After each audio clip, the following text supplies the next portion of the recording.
क्योंकि बड़ी खबर ईरान ने तय कर लिया है। ईरान से रईसी की मौत के बाद बड़ी खबर मोहम्मद मुखबर को नया राष्ट्रपति बनाए जाने की तैयारी है। ईरान के उपराष्ट्रपति हैं मोहम्मद मुखबर। इस वक्त रईसी के अंतिम संस्कार के बाद यह ऐलान संभव हो सकता है।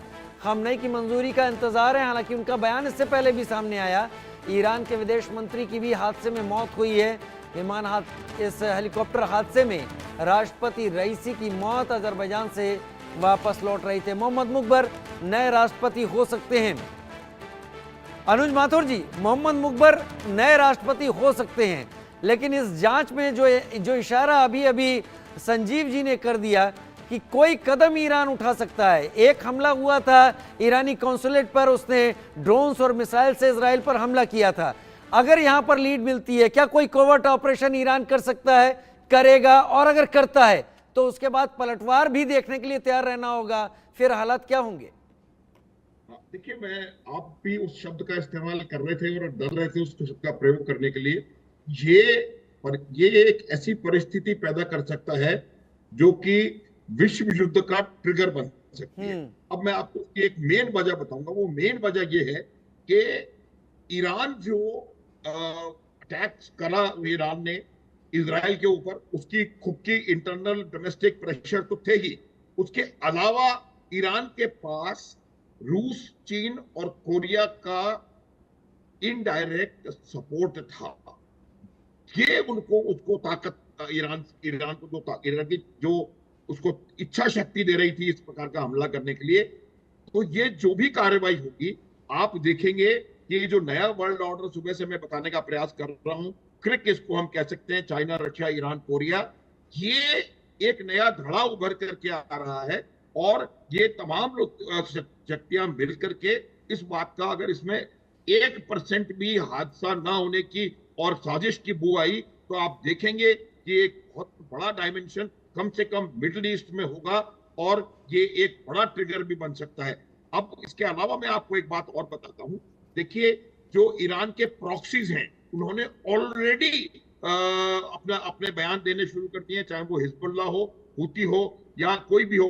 तो ये आप वैसे ही मेरे को लग रहा है कि जो वातावरण मिडिल ईस्ट का भी है वो थोड़ा और वोलेटाइल हो गया है। और इसकी जांच पर निर्भर करेगा कि इसमें इजराइल का क्या हाथ है, अमेरिका का क्या हाथ है, क्या इसमें उनकी न्यूक्लियर एम्बिशंस इसकी वजह बनी है। क्योंकि आप देखिए, एक और बात मैं बताता हूं आपको कि जो विदेश मंत्री उनके साथ थे, वो विदेश मंत्री भी उनके पूरी कैबिनेट में सबसे ज्यादा मुखर थे, जो कि इजराइल के खिलाफ और अमेरिका, नाटो के खिलाफ की जो भी एक्टिविटी थी, सबसे ज्यादा उनकी आवाज थी इजराइल के खिलाफ। तो इसको एक और एक मिलाकर के अगर आप देखने का प्रयास करेंगे राजीव, तो मुझे लगता है कि ये इसमें कुछ ना कुछ आपको नजर आएगा। और अगर कहीं अनफॉर्चुनेटली ये हुआ, तो इसका परिणाम जो है मेरे हिसाब से बहुत गंभीर होने वाला है, कम से कम मिडिल ईस्ट के लिए। और इसका असर क्या होगा? देखिए, इसका दूरगामी असर जो होगा वो अर्थव्यवस्थाओं पर होगा। ये अर्थव्यवस्थाएं सिर्फ मिडिल ईस्टर्न कंट्रीज की नहीं है, पूरा विश्व कहीं ना कहीं किसी ना किसी तरीके से इन पे निर्भर है आर्थिक रूप से, इन देशों पर और इन देशों द्वारा कंट्रोल किए जाने वाले सी रूट्स के ऊपर। स्लॉक्स आप देखेंगे, थोड़ा सा उन्होंने, हूतीज ने रेड सी में इतना हरकत किया तो कितना नुकसान हुआ है। आप इसको देखिए, जो एक कंटेनर, जो शिपिंग कॉर्पोरेशन वाले हैं, एक कंटेनर के $1500 एक्स्ट्रा कलेक्ट चार्ज कर रहे हैं, क्योंकि उनको इस रेड सी की वजह से उसको। तो ये बहुत व्यापक और बहुत दूरगामी इसका अर्थव्यवस्थाओं पर जी। बड़ी खबर का रुख कर लेते हैं, और ये लगातार बड़ी खबरें आ रही हैं। काउंसिल ऑफ फ्राइडे इमाम ने बयान दे दिया है, राष्ट्रपति रईसी की मौत स्वीकार की है उन्होंने, ईरानी विदेश मंत्री की भी मौत स्वीकार कर ली है, और ये भी कह दिया है कि हेलीकॉप्टर सवार सभी लोगों की मौत हो गई है। ईरान चीज़ों को स्वीकार कर रहा है, ईरान जांच को आगे बढ़ा रहा है, ईरान की तरफ से ईरान के शय पर काम कर रहे हैं हिजबुल्लाह, लड़ाई के लिए खुद को तैयार कर रहे हैं। लड़ाई किससे?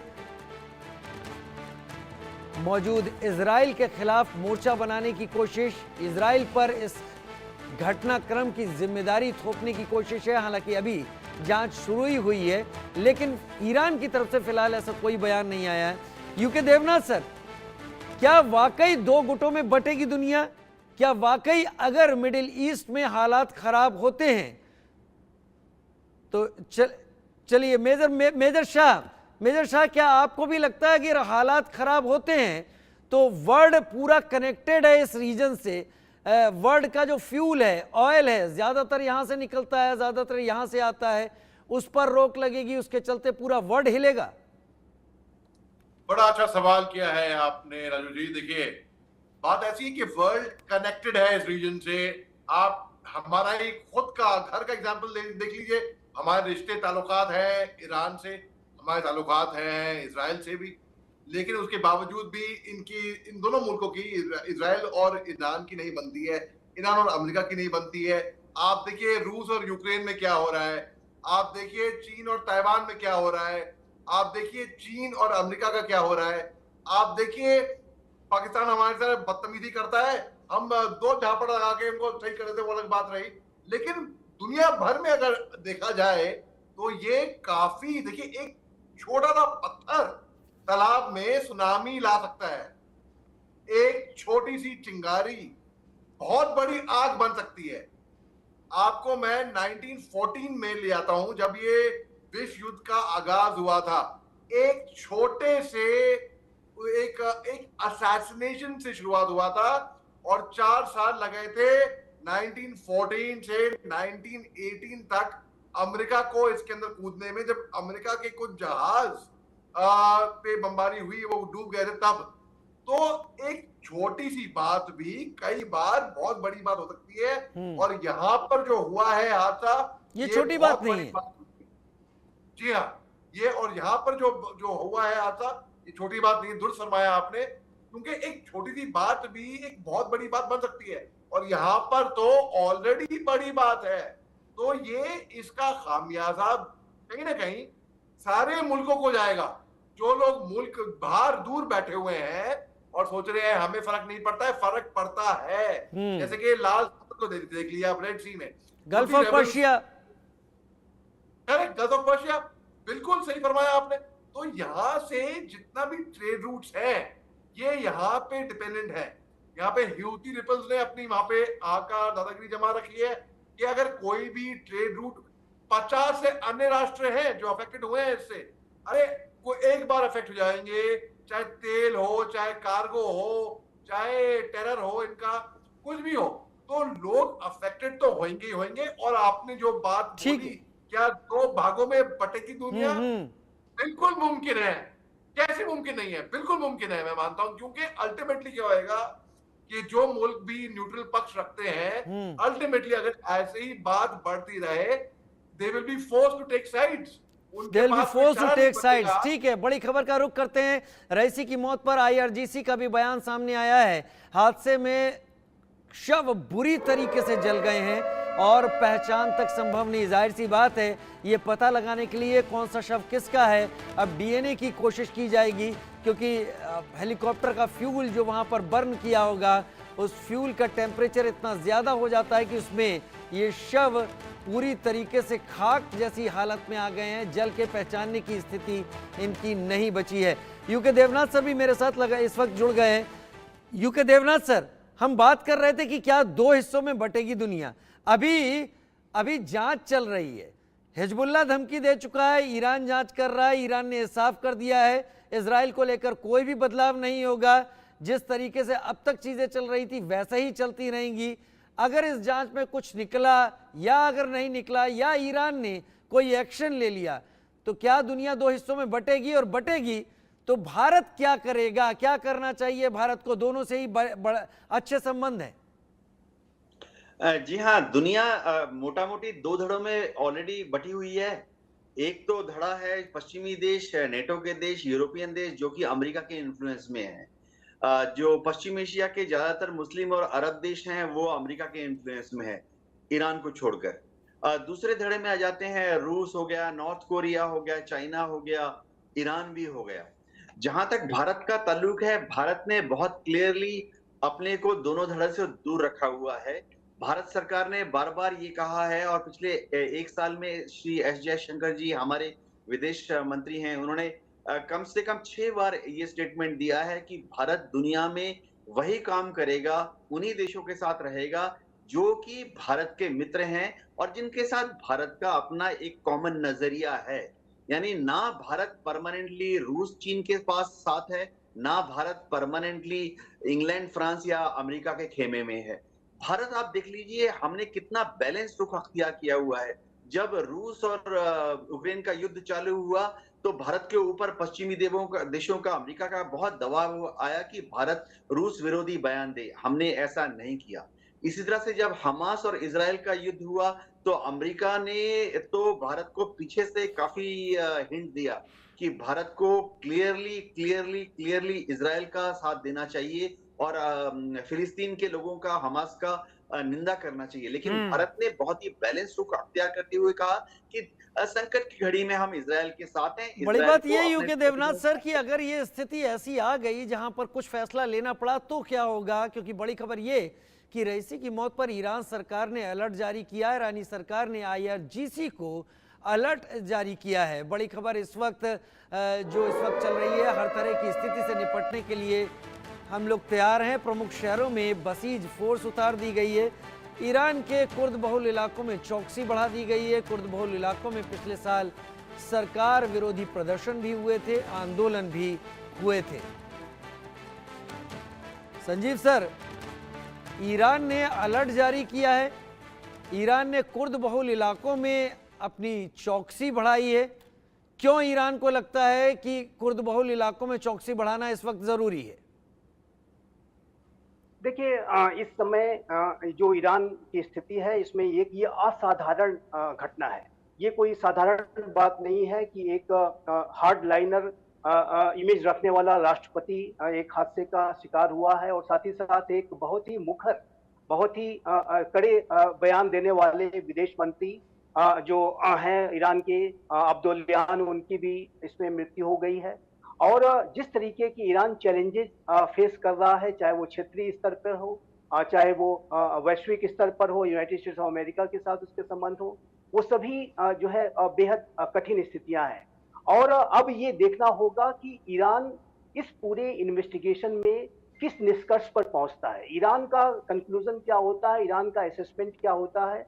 और उसके बाद यदि दुर्भाग्य से किसी ऐसी असेसमेंट पर ईरान पहुंचता है कि जहां पर उसे ऐसा लगता है कि एक साजिश हुई है उसके साथ, तो फिर आप स्पष्ट रूप से ये मान लीजिए कि इसके प्रतिक्रिया स्वरूप ईरान कोई बड़ी कार्रवाइयां कर सकता है। और ऐसा अभी जो आप रिपोर्ट बता रहे हैं उसमें ऐसा लगता है कि ईरान हर तरीके की स्थितियों के लिए अपने आप को तैयार कर रहा है, किसी तरीके का इंटरनल डिस्टर्बेंस ना हो पाए, कुर्द इलाकों से जो क्षेत्रीय स्तर पर किसी तरीके की स्थितियां न बिगड़े।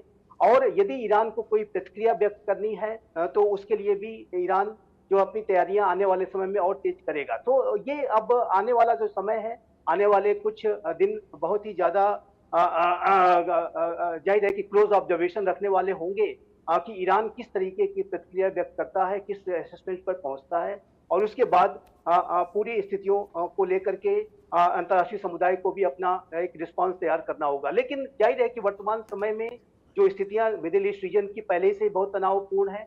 और जहां तक ईरान के जो न्यूक्लियर एम्बिशन की मैं यहाँ पर बात करना चाहूंगा कि ऐसा लगता है कि ईरान वर्तमान समय में जिस तरीके की चुनौतियां फेस कर रहा था उसको लेकर के राष्ट्रपति रईसी इस दिशा में कदम बढ़ाने के बारे में विचार कर रहे थे कि वो कोई परमाणु परीक्षण वगैरह करें। और जाहिर है कि ईरान की जो मंशा हमेशा से ये रही कि वो न्यूक्लियर वेपन्स को एक्वायर करे, जिसको कि लेकर के इजराइल और यूनाइटेड स्टेट्स ऑफ अमेरिका ने समय समय पर अपनी संकल्पबद्धता व्यक्त की है कि जिस दिन उन्हें ऐसा लगा कि ईरान न्यूक्लियर वेपन एक्वायर करने जा रहा है, वो ईरान के ऊपर कोई डायरेक्ट एक्शन लेंगे, कोई बड़ा एक्शन बड़ी लेंगे। खबर का रुख कर लेते हैं। हेलीकॉप्टर क्रैश में ईरान के राष्ट्रपति की मौत के बाद प्रधानमंत्री नरेंद्र मोदी ने निधन पर दुख जताया है।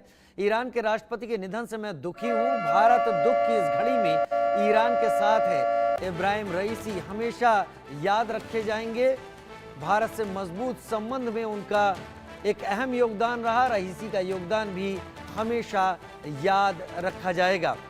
अनुज माथुर जी, अगर तुलना करनी पड़े, अगर हालात इस तरीके के हों, हालांकि ये राष्ट्रपति की मौत है और अगर पिछले हादसे से इसको मिलाया जाए तो तकरीबन जनरल बिपिन रावत जी जैसा ही ये एक क्रैश है जिसमें निधन हुआ है इब्राहिम रईसी का।